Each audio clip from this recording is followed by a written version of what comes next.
Olá, tudo bem? Eu sou o professor Bruno Palhano e você está no sistema Arquimedes de Ensino.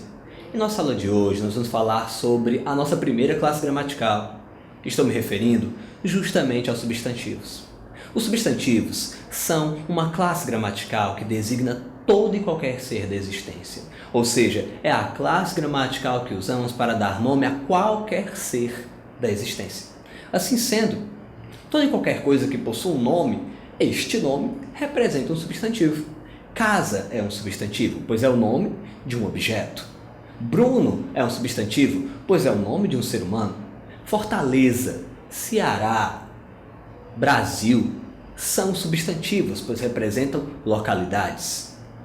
Solidão, tristeza, alegria, sucesso também são substantivos.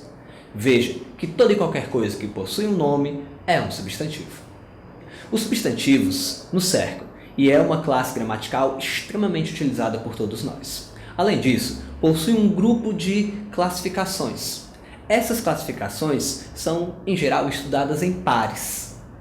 No entanto, embora esses pares, dentro de sua classificação, se excluam, um substantivo pode ter classificações baseadas em vários desses pares. Vamos ver isso com mais calma. O primeiro par de classificação que nós iremos estudar é primitivo e derivado. Em uma classificação para o substantivo em primitivo e derivado, nós iremos observar se o substantivo ele tem ou não tem origem em uma determinada palavra. Vamos pensar na palavra pedra. A palavra pedra é um claro exemplo de substantivo do tipo primitivo, pois ela não vem de qualquer outra palavra.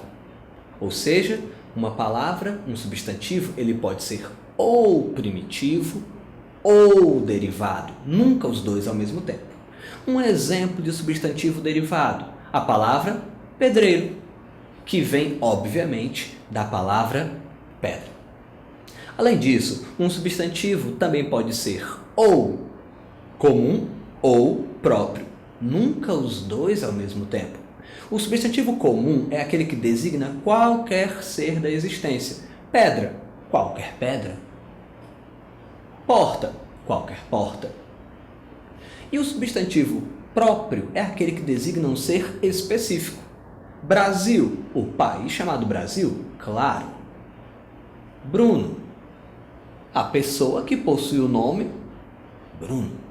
Então vejam que os nomes próprios, os substantivos próprios, são aqueles que dão nomes específicos a seres específicos. O nome de uma lanchonete, o nome de um bar, o nome de um shopping, o nome de um filme, tudo isso são exemplos de substantivos do tipo próprio. Além desses dois pares, nós ainda temos mais, claro. Estamos falando dos substantivos simples e compostos. Um substantivo ele pode ser ou simples ou composto. O substantivo do tipo simples é aquele que possui apenas um único radical. A palavra casa, a palavra pedra, a palavra lago são exemplos claros disso. Um substantivo do tipo composto ele sempre irá ser formado por mais de uma palavra. Exemplo disso, pé de moleque. É um claro exemplo de substantivo formado por mais de uma palavra. Temos aí os substantivos pé e o substantivo moleque. Além disso, nós também teremos o que nós chamamos de substantivos do tipo concreto ou abstrato. Novamente, um substantivo só poderá ser ou concreto ou abstrato, nunca os dois. Os substantivos do tipo concreto são aqueles que possuem forma própria. Ou seja, são aqueles que nós podemos de imediato definir a sua forma, mesmo que de uma maneira geral. A palavra mesa, por exemplo, é um exemplo de substantivo concreto. Além disso, a palavra microfone. Além disso, a palavra teto, a palavra parede, a palavra anjo. São claros exemplos de substantivos concretos, pois eles possuem uma forma própria. Você pode desenhar um anjo.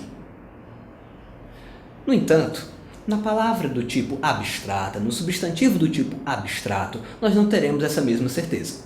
Um substantivo abstrato recebe esse nome, pois ele não possui uma forma própria. Ele não pode ser representado de forma própria. Não possui uma existência por si. É o caso da maioria dos sentimentos. Você terá, por exemplo, sentimentos como amor, solidão, angústia, tristeza, alegria, felicidade. Todos esses sentimentos não podem ser representados em uma folha de papel. Talvez você possa desenhar a pessoa pela qual você sente amor, mas o amor em si, pode ter certeza, você não poderá desenhar. Veja que além desses pares, nós teremos uma classificação que não vem em par. É a classificação conhecida como coletivo. Substantivo coletivo é um substantivo que é usado no singular, mas que passa a ideia de conjunto, de plural. Exemplo disso, colmeia. Colmeia é o coletivo de abelhas. Arquipélago é o coletivo de ilhas. Veja que a palavra arquipélago, veja que a palavra colmeia são palavras no singular, mas elas indicam um conjunto de algo. Além dessas classificações, nós não podemos esquecer que os substantivos eles se flexionam. Essa flexão ela pode acontecer em gênero, ela pode acontecer em número, ela pode acontecer em grau. Na flexão de gênero, é claro que nós teremos os substantivos considerados uniformes e biformes. Ora, o nome já diz tudo. Uniforme, que possui apenas uma forma. Biforme, que possui duas formas. Para quê? Para representar o masculino e o feminino. Então, exemplos de substantivos biformes são palavras como gato e gata, pato e pata, professor e professora, aluno e aluna. Ao mesmo tempo, nós também teremos um conjunto de palavras que possuem uma classificação especial. Nós estamos falando, por exemplo, das palavras que são chamadas de substantivos epicenos. Os substantivos epicenos designam animais e são característicos pelo uso das palavras macho e fêmea. Então, na palavra cobra, você não diz a cobra, o cobro. Não, você diz a cobra macho, a cobra fêmea. A baleia macho, a baleia fêmea. Logo, são substantivos epicenos, já que se referem a animais e usam a designação macho e fêmea. Também teremos os chamados substantivos comuns de dois gêneros, que são justamente aqueles que você irá saber onde está o masculino e o feminino para um elemento fora da palavra. Um determinante, um artigo, um pronome demonstrativo, um pronome possessivo. Exemplo, a palavra dentista. Sozinha, a palavra dentista não nos dá nenhuma pista sobre masculino ou feminino. Mas se você utilizar um artigo, tudo fica mais fácil. O dentista, a dentista. Essa palavrinha, esse o, esse a, que são artigos, são justamente o elemento exterior à nossa palavra dentista e que nos ajudam a indicar masculino e feminino. Além disso, nós temos as palavras do tipo sobrecomum. Essas são um pouquinho mais complicadas, pois pedem a nossa atenção ao texto. Por quê? Porque são palavras que não nos dão nem uma pista sobre a sua classe de masculino ou de feminino. Assim sendo, o que temos de fazer? Teremos de ficar atentos ao contexto. Apenas o texto em que a palavra se encontra poderá nos dizer se trata de homem ou de mulher. Um exemplo disso é a palavra testemunha. Você diz a testemunha, independente de ser homem ou mulher. Você não pode dizer o testemunha. Não, você dirá a testemunha. Como você saberá se é homem ou se é mulher? Bem, leia o restante do texto. Ou então, pergunte a quem está falando com você.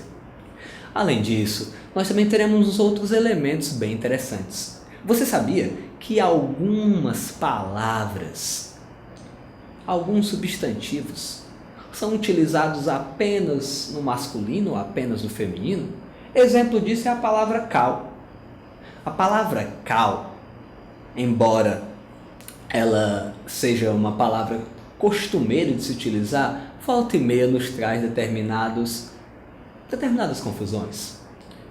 Mas não esqueça, devemos dizer a cal e não o cal. Além disso, também há palavras que mudam de sentido dependendo da utilização de um O ou de um A antes dela. Exemplo disso é a palavra cabeça. Se você diz, esta é a cabeça, você está se referindo, claro, né, à parte do corpo. Esta é a cabeça do peixe. E se você disser o cabeça, este é o cabeça do grupo. Agora você está falando do líder. Além disso, os nossos substantivos eles ainda podem apresentar um grau sintético ou um grau analítico. Como assim? Casa pequena indica, claro, o grau diminutivo. Casa grande indica, claro, o grau aumentativo.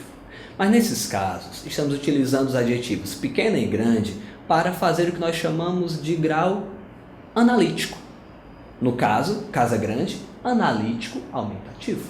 Casa pequena, analítico diminutivo. Mas existe também uma forma sintética de nós tratarmos o mesmo assunto. Casinha, diminutivo, sintético.